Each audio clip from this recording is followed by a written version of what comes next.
Good morning. Jose Kachippally ഷോയിലേക്ക് സ്വാഗതം. അഭിനയം ഒരു പരകായ പ്രവേശനമാണ് എന്ന് പറയാം. ലാലേട്ടൻ്റെ കാര്യം വരുമ്പോൾ അത് വെള്ളം പോലെയാണെന്ന് പറയുക. വെള്ളം ഏതു പാത്രത്തിൽ ഒഴിച്ചു വെച്ചാലും ആ പാത്രത്തിൻ്റെ രൂപം സ്വീകരിക്കുന്നു.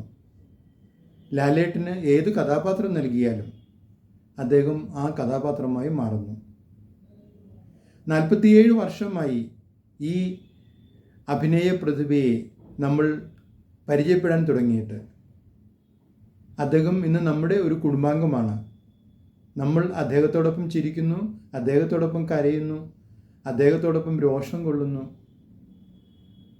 അദ്ദേഹത്തോടൊപ്പം സന്തോഷിക്കുന്നു. ഈ അഭിനയ യാത്ര ദേശീയ അവാർഡ്, സംസ്ഥാന അവാർഡ്, അതുപോലെ തന്നെ Padma Shri, Padma Bhushan, colonel, lieutenant colonel എന്നീ പദവികൾക്ക് ശേഷം ഇപ്പോഴിതാ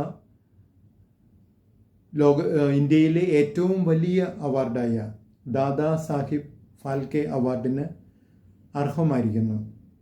2023 ദാദാ സാഹിബ് ഫാൽക്കെ അവാർഡ് അടൂർ ഗോപാലകൃഷ്ണന് ശേഷം ആദ്യമായി ഒരു മലയാളിക്ക് കിട്ടുന്ന ഒരു അവാർഡാണിത്.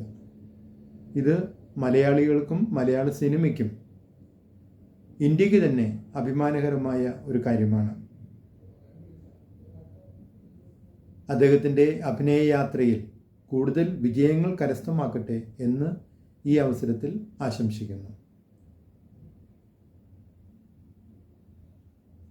നിങ്ങൾ ഈ ചാനൽ ഇഷ്ടപ്പെടുന്നുണ്ടെങ്കിൽ ലൈക്ക് ചെയ്യുക, സബ്സ്ക്രൈബ് ചെയ്യുക, മറ്റുള്ളവർക്ക് റെക്കമെൻഡ് ചെയ്യുക.